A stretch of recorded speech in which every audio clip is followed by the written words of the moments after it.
Abra a palavra de Deus em Lucas capítulo 4, por favor.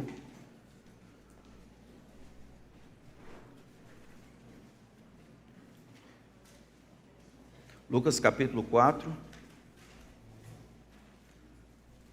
Nós vamos examinar, ou começar a examinar a partir desse domingo, os milagres de Jesus do Evangelho de Lucas. E hoje nós vamos olhar o primeiro dos milagres de Jesus registrado no Evangelho de Lucas. Por 13 vezes, o Evangelho de Lucas nos ensina ou narra os milagres que Jesus tem realizado. Os milagres, nesse sentido, eles participam do seu ministério e realizam determinadas funções. Algumas vezes, a Bíblia diz que Jesus foi movido por compaixão, por exemplo, em capítulo 7, versículo 11 a 17, quando ele está saindo e encontra uma viúva, agora órfã do seu filho mais velho, a viúva de Naim, e ele, movido por compaixão, ressuscita o filho dela. Outras vezes, como no mesmo texto, capítulo 7, versículo 18 a 23, os milagres funcionam, ou manifestações milagrosas funcionam como provas de que Jesus é tudo o que afirmou ser. As alegações de Jesus sobre si mesmo, que ele veio fazer nesse mundo, quem ele era, sua real identidade, demandam que ele de fato prove essas coisas. Jesus então se utiliza dos milagres para afirmar, para corroborar, para provar que ele é tudo o que afirmou ser. Os milagres, então, nesse sentido, demonstram a preocupação de Jesus por aqueles a quem ele está servindo. E os milagres também demonstram o poder de Jesus para reverter as consequências ou as maldições que o pecado havia trazido sobre o mundo. Jesus tem a habilidade e o poder, como Deus, homem, para reverter, para dar aquela pitada, demonstrando que os poderes da era vindoura, porque o rei estava presente, demonstravam que Jesus tinha poder para prometer o que ele iria prometer, a restauração de todas as coisas, e provar que ele era de fato o Messias, o prometido, aquele que os homens deveriam esperar. Na verdade, essa é a resposta de Jesus para o seu primo João Batista. És tu aquele que deveria vir ao mundo, ou a gente deve aguardar outro? A resposta do mestre é: vai e diz para João o que você tem visto. Os cegos, eles veem, os coxos andam, aos pobres é proclamado o Evangelho de Deus, as pessoas são ressuscitadas. Isso é o que eu faço, prova e atesta quem de fato eu sou. Na narrativa das Escrituras, essa é a maneira como Deus explica um problema comum histórico chamado da Teodiceia. Por muito tempo, ainda hoje, algumas pessoas têm uma dificuldade de aceitarem um cristianismo bíblico, conforme ele aparece, obviamente, nas Escrituras, porque não compreendem, nem gostam da ideia, ou não lidam bem com a ideia do mal. Se Deus é bom e poderoso, se Deus é um Deus amoroso e um Deus poderoso, por que Ele permite o mal? Porque existe ódio e maldade e estupro e assassinato e homicídio e genocídio. Porque ao longo da história, como a gente pode conciliar um Deus de amor e um Deus justo com as atrocidades que acontecem aqui? A resposta simples é que Deus não é limitado pelo tempo. Deus não tem o limite do tempo da vida daqueles que realizam o mal para punir o mal. Todo o mal será punido, mesmo que alguns sejam punidos ou serão punidos por toda a eternidade. Todo mal será punido, mesmo que não aconteça na maneira como nós olhamos, ou no tempo de vida que nós percebemos a maldade sendo perpetrada. Eles não conseguem então compreender como a injustiça, como Deus dá conta da injustiça. Deus dará conta de toda injustiça. Nenhum mal deixará de ser punido. Ou é punido em Jesus para aqueles que creem, ou é punido na própria pessoa, sendo condenado ao inferno eternamente. Os milagres, então, de maneira geral, que Jesus realiza, deveria ser entendido como ações do grande Deus trabalhando, demonstrando que o reino estava presente. É preciso que a gente compreenda que quando Jesus vem, existe essa enorme manifestação de poderes opostos. Existe demônio saindo pelo ladrão. Jesus chega na sinagoga e normalmente ele vai ter que lidar com isso. Por que essas coisas estavam acontecendo num nível tão acentuado que é difícil, a não ser nesses lugares onde o diabo fala no microfone, é difícil perceber esse movimento dos demônios em igrejas sadias. Uma das razões porque isso acontecia claramente no ministério de Jesus é que, sendo que o reino estava chegando e o rei estava presente, Lucas capítulo 11, versículo 20, trata de uma luta entre poderes. Jesus descreve o diabo como um guerreiro, um valente que mantinha cativo aqueles que estavam debaixo do seu controle, até que surge um mais valente do que ele, que tira-lhe os seus despojos. É assim que ele diz no versículo 20, mas aparece alguém mais valente do que ele, vence-o, tira-lhe a armadura em que confiava e reparte os seus despojos. Na vida e no ministério de Jesus vai existir essa luta que perdura até hoje. O descendente lutando contra o descendente da serpente. E aqui no ministério de Jesus, quando existe o embate, Jesus sempre vence. Mas é preciso compreender os milagres de Jesus, também como ele provando o seu poder e autoridade sobre as forças do mal. Isso é, ganhando terreno sobre o coração dos homens, libertando os homens do poder do diabo. E essas coisas ainda perduram até hoje. Durante o século XIX, muitas pessoas abandonaram o cristianismo porque a evolução estava tomando de conta e as pessoas estavam fora desse negócio de acreditar em sobrenaturalidade, um Deus que interfere no mundo. Isso é coisa do passado, quando os homens eram primitivos e ignorantes. Agora chegou a época do homem, o homem é a medida de todas as coisas, tudo tem que ser explicado em termos de ciência, em termos empíricos, em termos de observação.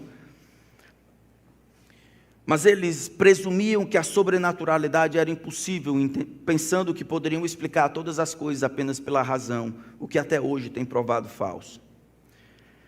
O Evangelho de João, no capítulo 5, versículo 19, o mestre diz assim: em verdade, lhes digo que o Filho nada pode fazer de si mesmo, senão somente aquilo que vir o Pai fazer. Ao dizer isso, que ele, Jesus, não pode fazer nada, senão aquilo que vir fazer o Pai, porque aquilo que o Pai faz, este o Filho de modo semelhante faz, Jesus explica os milagres que ele estava fazendo como réplicas, numa escala menor, instantânea, do que Deus, o Pai, havia feito no passado. É Deus o Pai quem, por meio de Cristo, cria todas as coisas de forma perfeita e poderosa, pela autoridade da sua palavra. Façam-se céus e terra, e assim se fez. É Deus quem tem transformado, mantido as coisas como estão. E os milagres que Jesus opera, a manipulação da matéria, transformação, ressurreição, criação de vida, isso nada mais é do que réplicas. Jesus demonstrando que viu o Pai criando vida, criando a matéria, e agora, numa escala menor, mas de maneira instantânea, ele também faz. Não foi Jesus, digamos assim, que primeiro transformou água em vinho.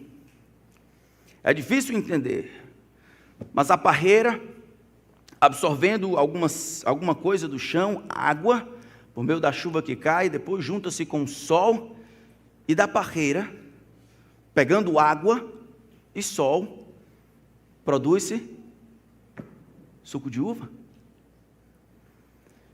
De maneira normal, a que a gente tem aqui compreendido como naturalidade, mas uma semente é plantada no chão e, como diz a agronomia, ela morre. Depois de morrer, aquela única semente tem a possibilidade de produzir uma árvore que vai multiplicar os frutos.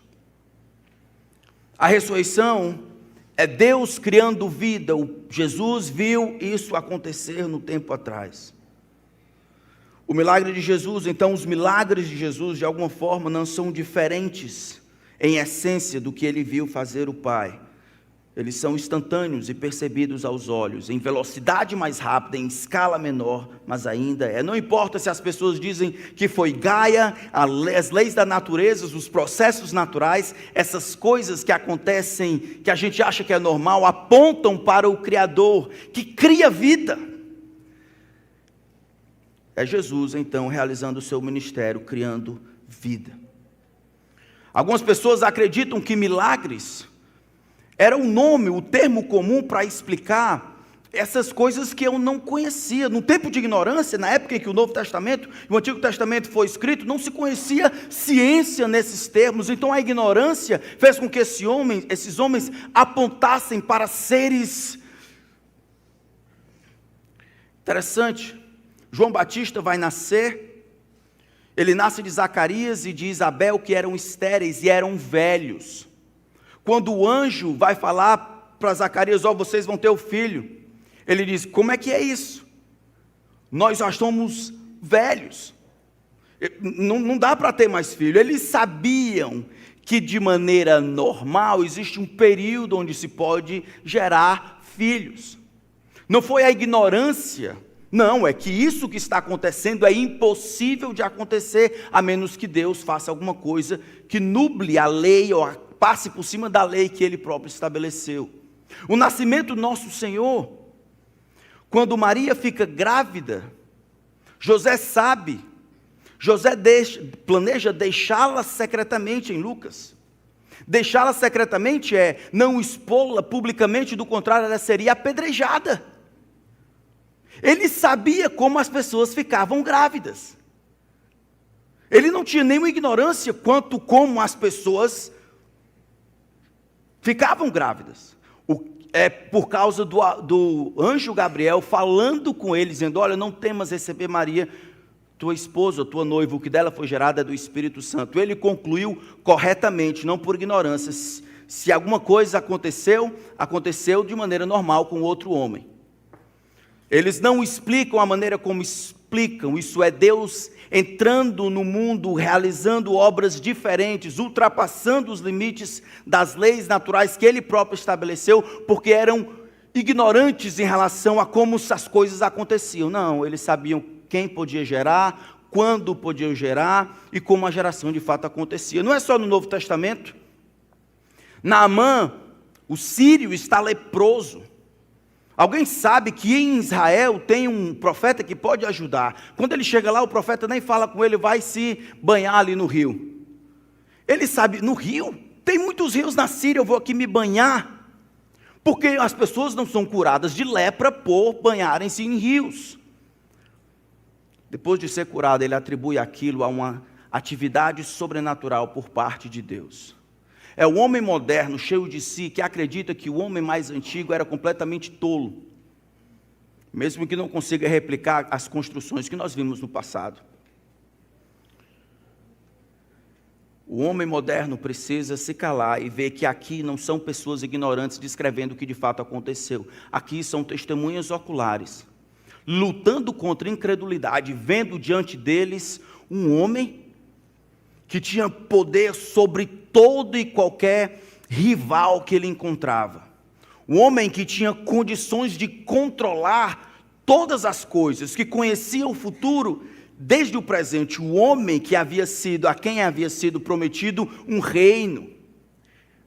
Jesus, então, diante desses homens, por realizar os seus milagres, prova de maneira cabal que ele é tudo o que afirmou ser. Deus, homem, entre homens, o Criador do céu e da terra, batendo no mundo, visitando a sua criação, para realizar o plano de salvação que ele mesmo havia realizado. O homem não pode se salvar, e essa salvação chega de fora para dentro, quando o próprio Criador não somente planeja, mas executa a salvação por eles. Sem Deus, o homem não consegue se salvar. Os milagres atestam quem Jesus de fato é. Então, quando nós chegamos em Lucas capítulo 4, essa foi uma grande introdução, eu sei. Quando chegamos em Lucas capítulo 4, a partir do versículo 31, nós vemos Jesus no seu primeiro milagre. É Jesus iniciar o seu ministério e o diabo se apresentar para peitar o seu Criador. Mas a palavra do Senhor diz assim, então: e Jesus foi a Cafarnaum, cidade da Galileia, e os ensinava no sábado. E maravilhavam-se com a sua doutrina, porque a sua palavra era com autoridade. E apareceu na sinagoga um homem possuído de um espírito de demônio imundo, o qual gritou em alta voz: Ah! O que você quer conosco, Jesus Nazareno?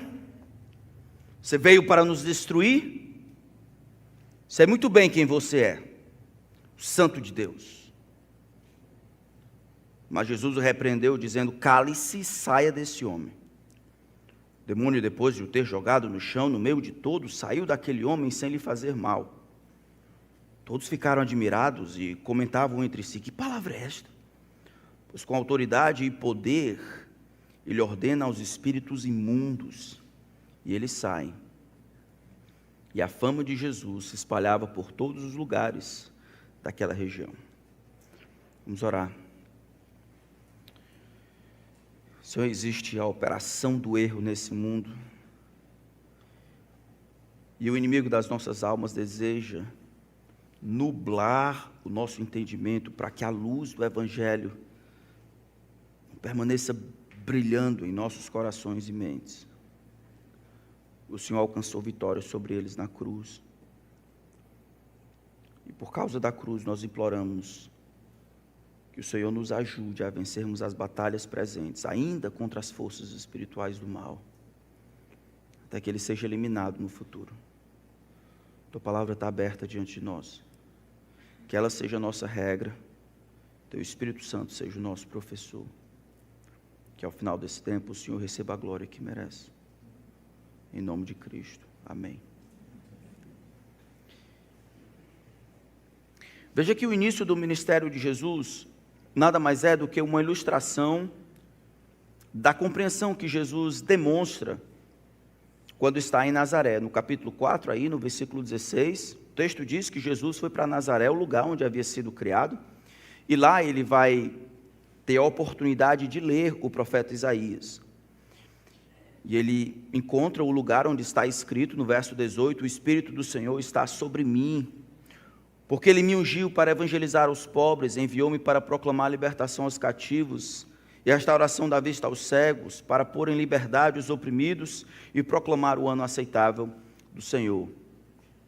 Alguns têm a tendência de achar que Jesus nunca pensou que era de fato o Messias ou Cristo. Isso foi uma ideia posterior dos seus discípulos, que o Jesus da história não é igual ao Jesus da fé.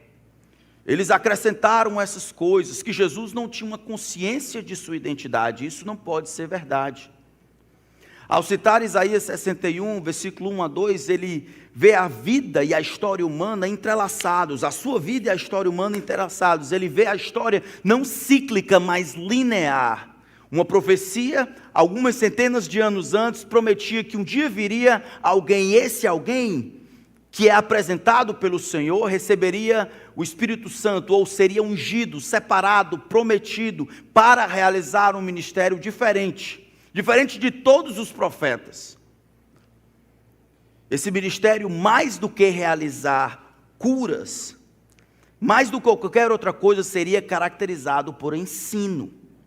Ele iria, porque o Espírito, ou sendo que o Espírito do Senhor está sobre mim, ele me ungiu para evangelizar os pobres, proclamar libertação aos cativos. Também tem cura, restauração à vista aos cegos, mas proclamar o ano aceitável do Senhor.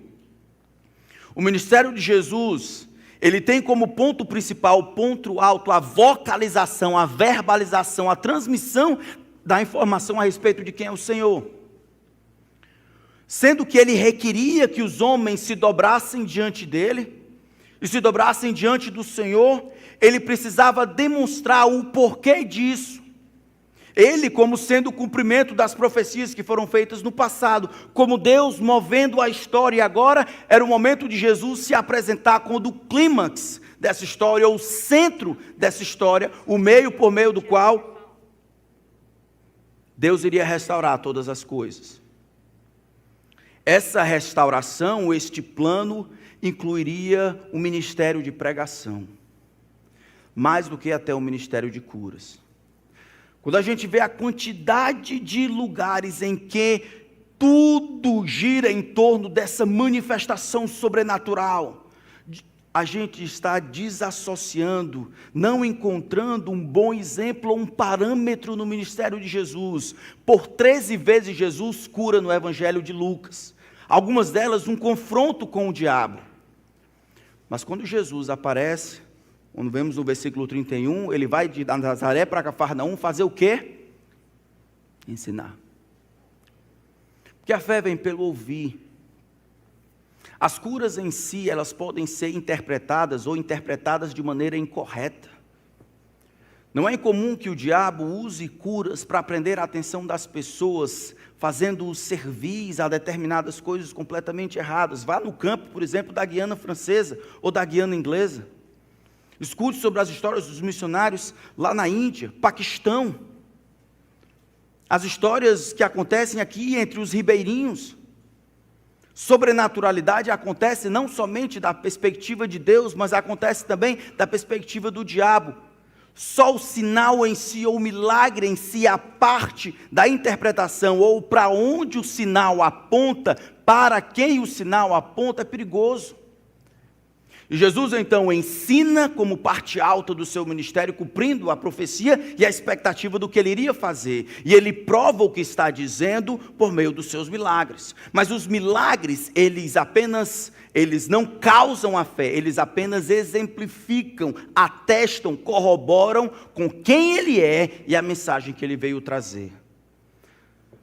Então os operadores de milagres da atualidade são meninos, em comparação com os pregadores da palavra.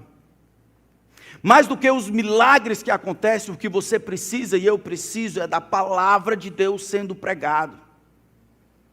A palavra de Deus sendo inspirada, é ela que é o martelo que despedaça a penha.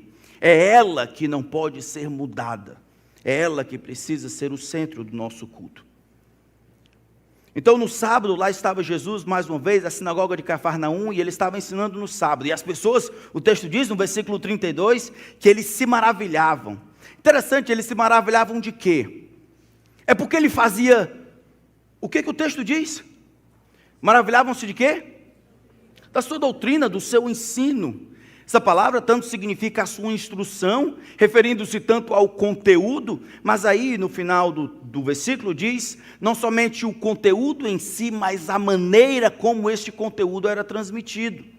Diz que essa instrução, essa doutrina, este conteúdo, esta palavra era com autoridade. Em outras palavras, Jesus, como era comum entre os rabinos, não fazia um conglomerado de opiniões de outros homens funcionarem como se fosse uma construção, uma escada, para que em cima dessas opiniões, baseado nessas opiniões, ele dissesse, você tem que fazer isso.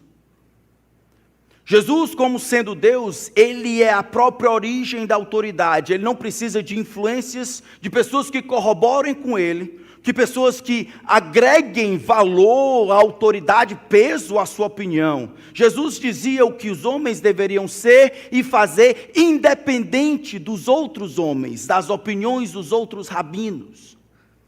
E isso era estranho. Porque os homens, naquela época, eles ensinavam, tentando trazer todas as informações, mais ou menos como tantas vezes nós conseguimos fazer. Nós lutamos para fazer. Jesus, ele aparece aqui como aquele que tem autoridade. Ele não quer saber muito da opinião do homem, ele fala o que tem que ser feito. Deus não tem opinião. Deus não tem opinião. Quando Deus diz algo sobre algo, aquilo não é uma entre tantas, uma voz que precisa ser ouvido no diálogo para descobrir o que é melhor. Deus fala. O nada obedeceu quando Deus diz, e haja luz. E os homens se acham capazes de dizer, Deus diz isso, mas Não existia absolutamente nada, somente Deus. E ele disse: haja luz. E o nada se rendeu a Deus, criando luz, céus e terra.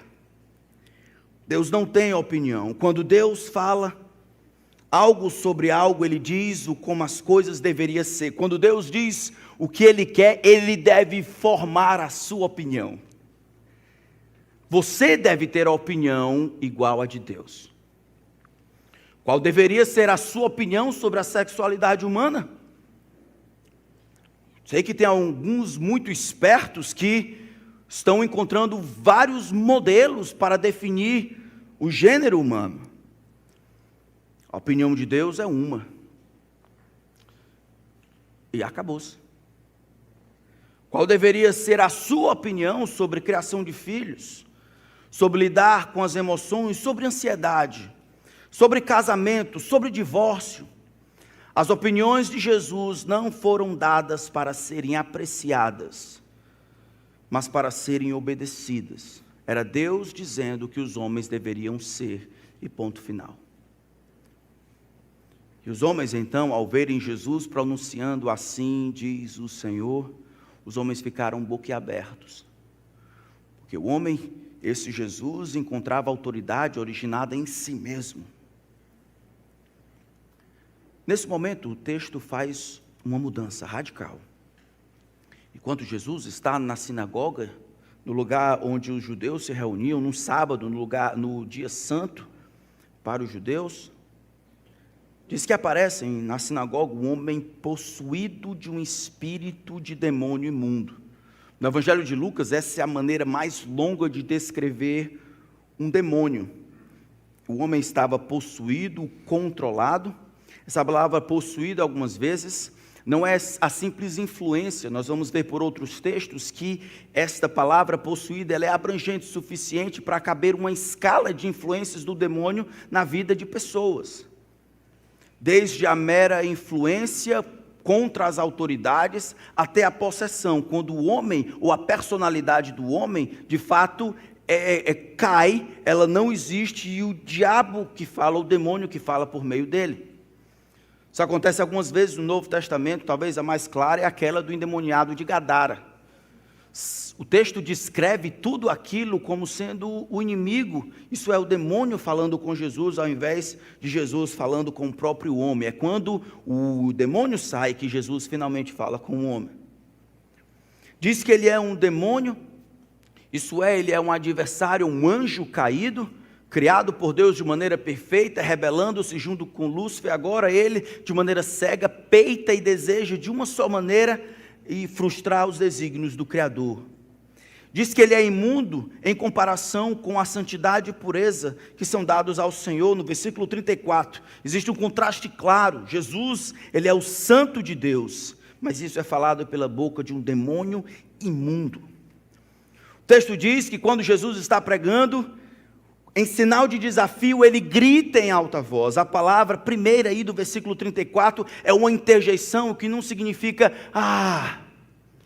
é aquela O demônio, ele está demonstrando hostilidade para contra o seu Criador. Jesus aparece aqui como estraga prazeres. O demônio está drenando, sugando a vida de alguém. Aquele ali está debaixo da sua autoridade.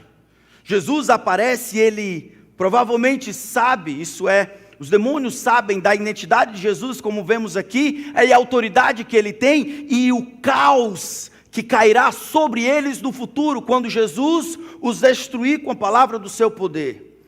Mas de maneira desafiadora, o diabo se ergue em fúria. O que temos nós contigo? O que você quer conosco? Essa frase é um termo normal, ou um termo idiomático, uma frase idiomática, para dizer o que você quer conosco. Por que você não cuida da sua vida? Você está me tirando? Você não tem nada com o que está acontecendo aqui. Isso não é da sua conta. Deixe de ser intrometido. Qual o problema que eu esteja como um sanguessuga drenando a vida desta pessoa? Fique na sua. Nos deixe em paz, Jesus de Nazaré. A primeira coisa que esse texto demonstra a respeito deste encontro, ou deste primeiro milagre e libertação, é uma hostilidade antiga. Existe uma hostilidade antiga que às vezes a gente eu acho que a gente ignora. Nós somos pessoas evoluídas, né? Nós sabemos, não podemos acreditar nessas coisas de criança. E essa é uma das maneiras como ele alcança vantagem sobre nós.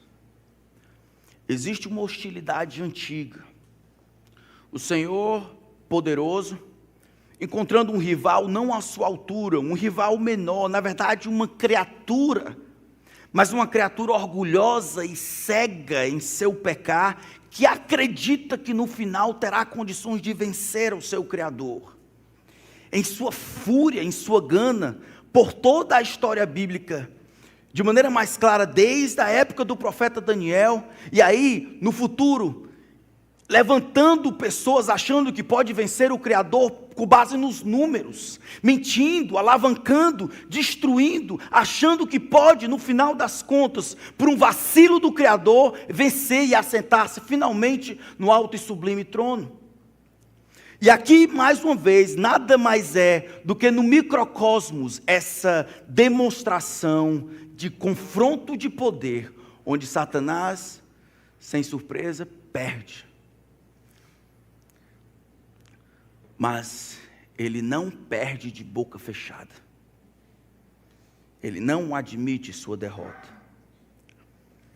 A frase aqui, Jesus Nazareno, lembra-se João capítulo 1, quando Filipe diz, encontramos o Messias, de onde? Nazaré. Nazaré?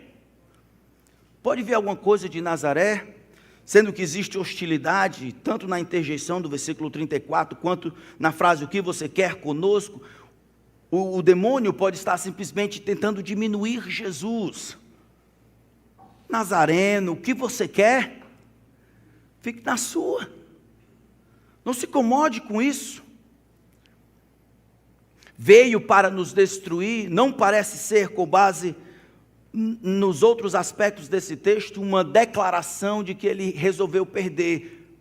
Veio para nos destruir. Mas a ideia de como é? Você veio para nos destruir? Jesus de Nazaré, você veio para nos destruir? O demônio em arrogância peita o seu Criador. O que ele fala parece como um desafio. Veio com a intenção de nos destruir.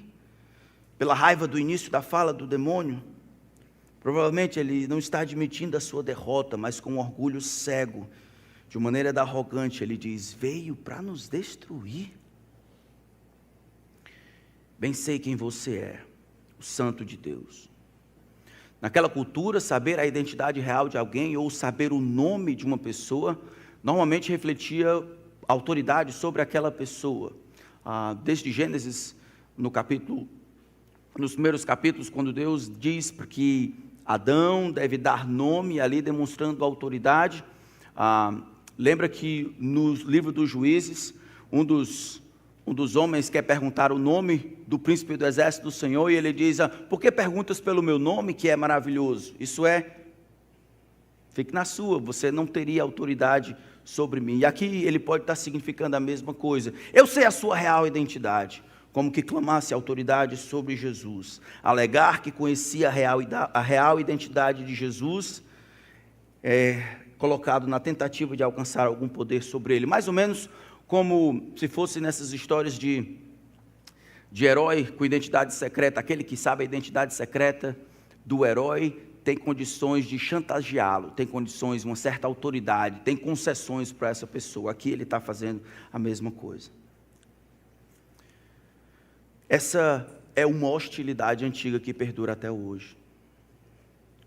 O inimigo das nossas almas, ele continua em atividade.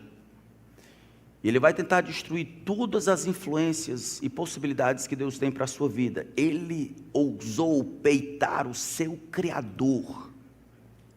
Quem você pensa que é? Para não utilizar-se das ferramentas que Deus nos dá. E assim vencer com base na fé que temos em Cristo. Não com a nossa artimanha, não com a nossa sabedoria, não com a nossa mandinga, mas pela autoridade e poder que está em Jesus Cristo. Amém? Essa é a nossa única esperança de vencermos as ciladas e os dardos inflamados do maligno. A ignorância não vai nos ajudar. É preciso que fique claro que nem tudo é influência do diabo. Em alguns ajuntamentos, o diabo é culpa de tudo. Nem todos os demônios são iguais, nem todas as influências são iguais. O desejo que os une é frustrar o plano de Deus.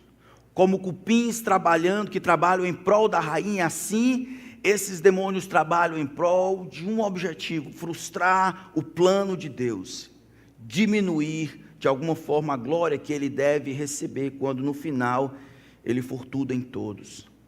Desde atrapalhar a mensagem, cegar as pessoas, lançar espírito de mentira, fazendo com que as pessoas não sigam a verdade. Ele continua trabalhando. Algumas doenças, em Lucas capítulo 13, abram lá, algumas doenças na Escritura aparecem como manifestações do poder do diabo.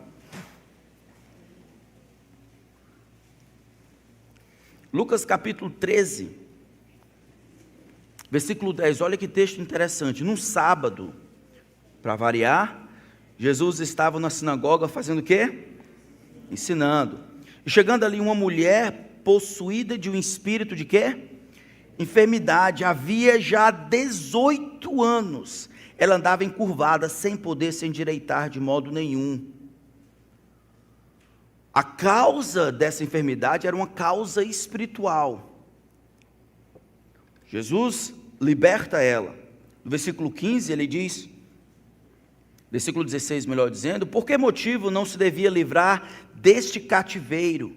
Em dia de sábado, esta filha de Abraão, a quem Satanás trazia presa há 18 anos. Em Lucas capítulo 4, versículo 39, nós vemos talvez um outro exemplo disso. Logo depois do texto que nós estamos estudando, Jesus é chamado para ir para a casa de Simão, a sogra dele está doente. E aí o versículo 39 diz: inclinando-se para ela está com febre, inclinando-se para ela, repreendeu a febre.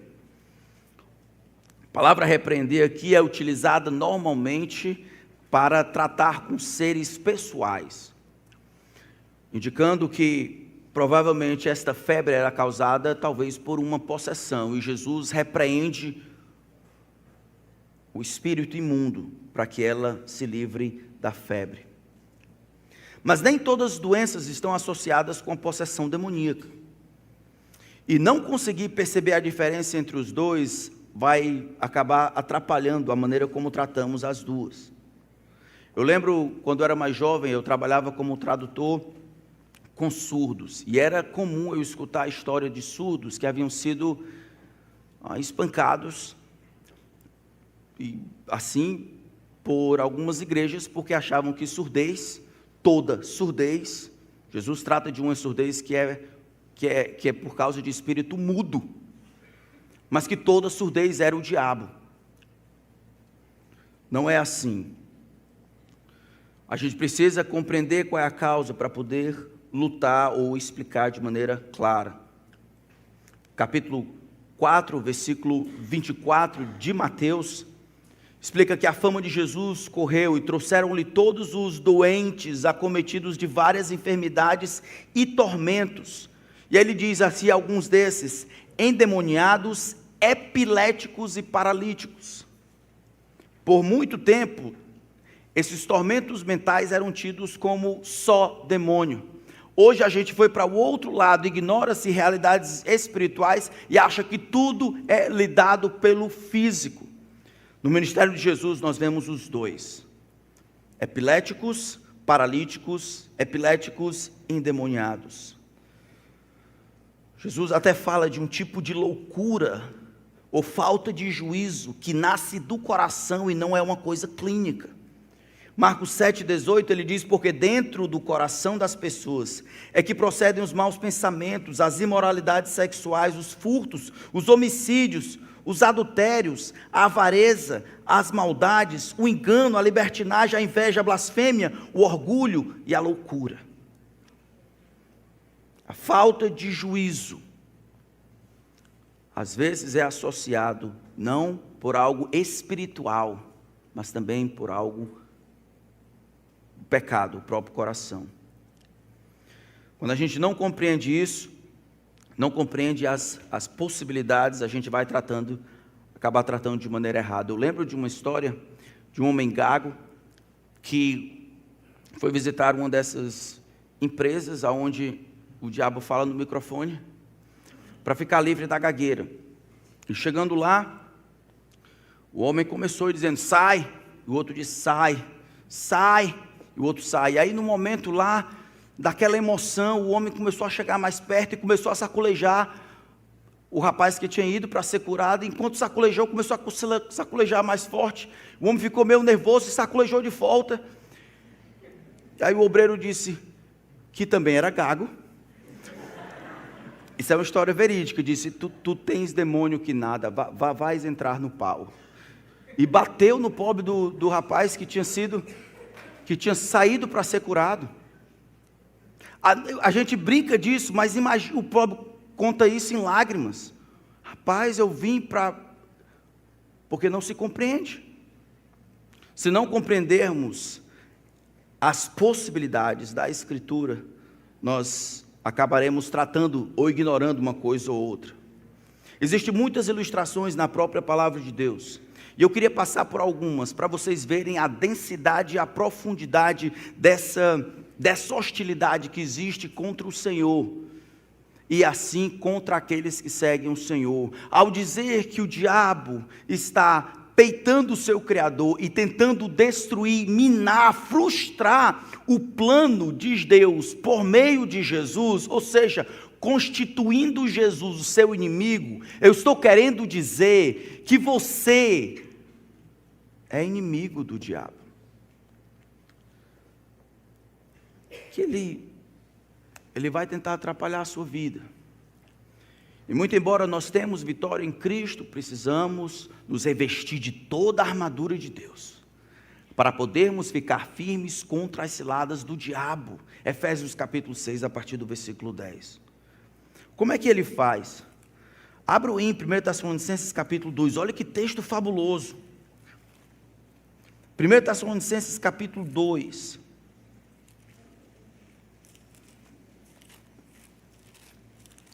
Tessalonicenses 2, versículo 17. Só para vocês entenderem, Paulo havia plantado essa igreja alguns anos antes de receber a carta. Na verdade, alguns meses antes de receber essa carta, desculpa. Só que por causa da perseguição, ele teve que sair correndo. O pessoal queria matar ele, para variar. Aí ele teve que fugir. Quando ele fugiu, provavelmente o pessoal começou a dizer: rapaz, começou a ficar difícil, você foi embora. Ele reconhece que ele havia deixado esses recém-convertidos numa dificuldade. Olha o que diz no capítulo 1 de 1 Tessalonicenses, no final do versículo 6. E vocês tornaram nossos imitadores do Senhor, recebendo a palavra com a alegria que vem do Espírito, apesar de quê? Muitos sofrimentos. E aí Paulo, sabendo disso, esses irmãos na luta aqui para sobreviver, matando muita gente, sendo perseguidos, eu queria muito chegar lá para ajudar, dar uma palavra, encorajar. E ele se esforça para visitar o pessoal de volta, mas ele não consegue. Olha só o versículo 17, capítulo 2. E nós, irmãos, estando separados de você por breve tempo, ficando longe dos olhos, mas perto do coração, com muito mais empenho e com grande desejo, procuramos e vê-lo como? Pessoalmente, não tinha WhatsApp. Por isso quisemos ir até vocês, pelo menos eu, Paulo, por mais de uma vez. Porém, o quê? Satanás nos barrou o caminho. Por que ele faria isso? Uma das grandes coisas que o inimigo das nossas almas faz é utilizar das provações que o grande Deus, em sua soberania e bondade, permite em nossas vidas para o nosso bem. Ele se insurge dentro das dificuldades, dentro das provações. E do lado de cá, o grande Deus que sabe o que está fazendo, que nos ama, está presente, que nos dá todos os recursos com a palavra de Deus, deseja utilizar isso para nos conformar à imagem do seu Filho. Mas o diabo, se insurgindo dentro dessas prerrogativas divinas, do desejo, do plano de Deus, ele deseja utilizar a provação para nos fazer fracassar, desistir. Esses irmãos passando por dificuldades, eu acredito que o diabo trabalha para impedir que este cristão maduro, Paulo, chegue lá e dê as instruções, porque no meio da dificuldade os homens têm uma tendência natural, eles vão se preservar, eles vão parar de ser quase crentes, eles vão se concentrar em manter-se a salvo. É exatamente isso que acontece em 1 Pedro capítulo 5. Ele diz: o diabo, vosso adversário, o quê? Anda onde? Em derredor. A ideia não é que a gente está correndo, ele está correndo atrás da gente, a gente está correndo, ele... Diz que o diabo anda em derredor como leão que ruge, buscando alguém para devorar. Aí ele diz no versículo 9, resisti-lhe, pois firmes na fé, certo que por toda irmandade, isso está acontecendo. Mesma coisa lá, o pessoal estava sendo perseguido, por causa dessa perseguição incipiente que vai desembocar na época de Nero. O que o diabo vai fazer?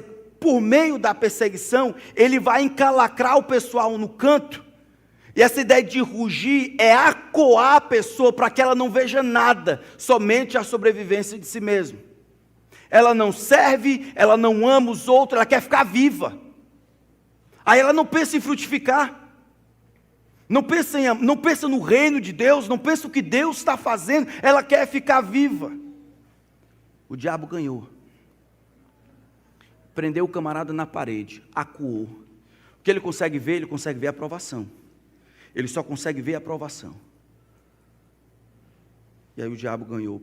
O diabo está trabalhando para que o avanço do reino não aconteça. Ele vai tentar destruir os seus líderes, destruir os seus missionários. Vai tentar utilizar as dificuldades próprias da vida como mecanismo para entorpecer os nossos sentidos espirituais, de maneira que a gente só consegue ver isso. Durante a época do Covid, ficou evidente que muitos têm medo de morrer. Esse medo compreensível, ele é aguçado quando o orgulho é elevado e os homens acham que podem se manter vivos. Hebreus capítulo 2, folheiem só um pouco, Hebreus capítulo 2, versículo 14 e 15. Olha o que esse texto diz. Falando sobre o nosso Senhor, Hebreus 2, 14 e 15, ele diz: visto que os filhos têm participação comum de carne e sangue, também Jesus igualmente participou destas coisas, para que por sua morte destruísse aquele que tem o poder da morte. Quem é esse? O diabo. Então eu lembro de um professor dizendo, é como se Jesus, por sua morte, chegasse diante da morte e dissesse: ó morte, eu sou a tua morte. Ele nulificasse, ele acabasse com o poder desse que tem o poder sobre a morte. Mas tem mais. E aqui, quase que como parêntese, o autor sagrado nos diz como o diabo trabalha. Versículo 15: livrar-se todos, isso é nós, que pelo pavor da morte estão sujeitos à escravidão por toda a vida. Que é exatamente o problema dos hebreus. Muita gente com medo de morrer, porque era uma época de perseguição. E a maneira de não ser perseguido era o quê? Abdicar da fé, talvez voltar ao judaísmo, porque era uma religião lícita. Bom ficar tranquilo. Paulo vai dizer isso é agir por medo. Mas o Jesus veio e em sua morte ele destruiu aquele que tem o poder da morte. Os homens sem esperança são cativos pelo medo, vocês não. O diabo não pode ter vocês. Isso foi rompido, isso acabou. Vocês precisam avançar a todo custo. O céu é o destino, estamos aqui de passagem. Jesus despojou os principados e potestades. Ele já ganhou, amém? Jesus já venceu. E nós vencemos por causa dele. Ele mantém as pessoas presas com o pavor da morte, porque essas pessoas de alguma forma desejam acabar ou reduzir todos os riscos. Mas fazendo isso, eles acabam reduzindo também todas as oportunidades de servirem ao Senhor.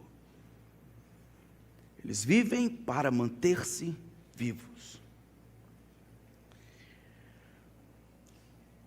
Mas temos mais do que isso, infelizmente o tempo acabou. Eu quero terminar apenas com 2 Tessalonicenses capítulo 2. Se nós temos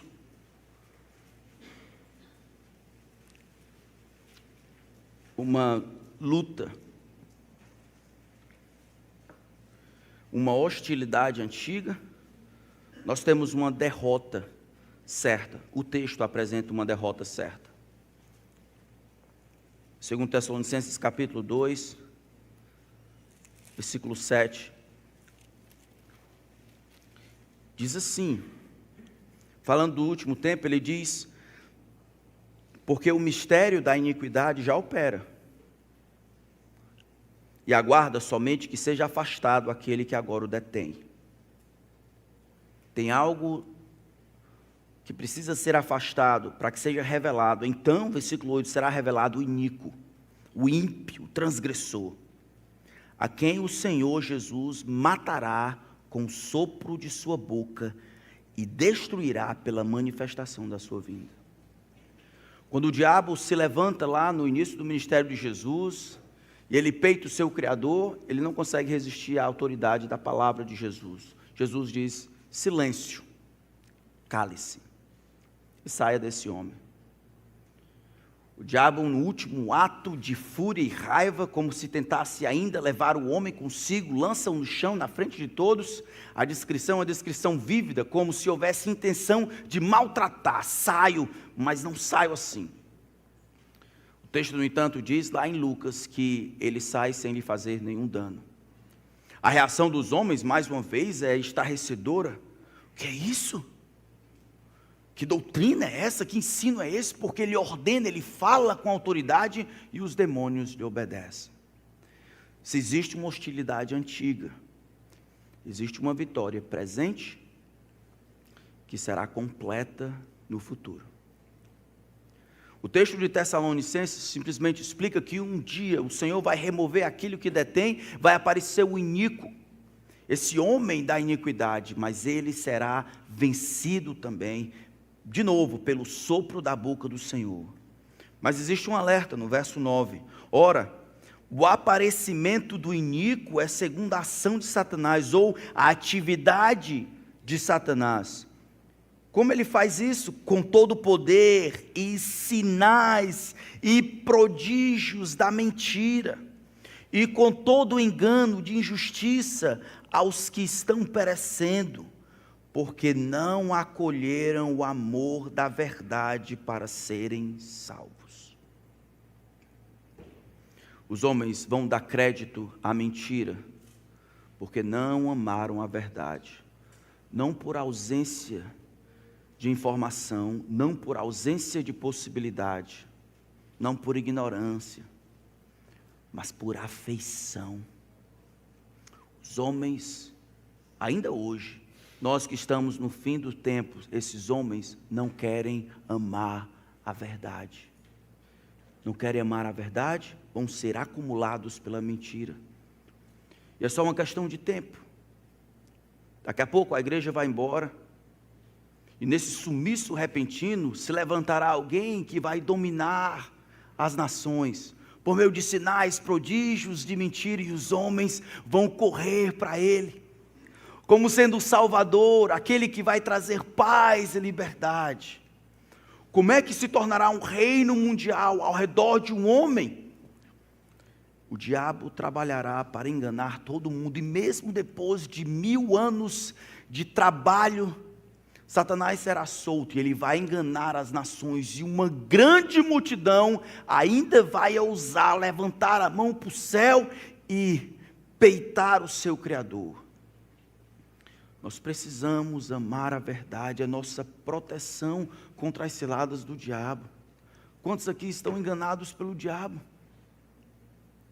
Ouvindo o que ele diz, as descobertas ali, as ideologias acolá, presos às suas frustrações, expectativas irreais, medos, porque não estão amando a verdade de acordo com a palavra de Deus. Minha exortação para você é que você escute o que Deus tem a dizer. Não ache que isso é história de pastor. Ele está ativo e só ficará inativo quando ele for preso por 1000 anos, no final dos tempos. Revistam-se de toda a armadura de Deus, para que vocês fiquem firmes contra as ciladas do diabo, porque a nossa luta não é contra sangue e carne. A nossa luta é contra o diabo e os seus demônios. Você luta é contra o inferno. Por isso, tome toda a armadura de Deus, para poder ficar firme, depois de ter vencido tudo, permanecer inabalável. Amém? Vamos orar.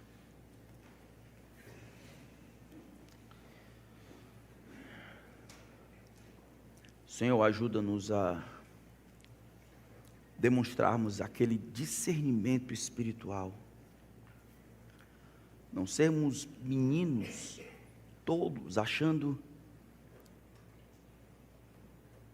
que o inimigo das nossas almas luta de acordo na honestidade das batalhas.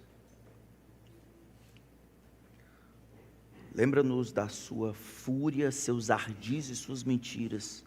Nos ajuda a não ignorarmos os seus desígnios. E a compreensão do inimigo que nós temos, que se alia com o inimigo que carregamos conosco, nosso próprio coração, nos conduz à cruz. Que busquemos o Teu Filho, que submetamos nossos pensamentos, nossas resoluções, nossas decisões ao crivo da Tua bendita palavra. Livra-nos de acharmos que somos capazes em nós mesmos de irmos contra o inferno.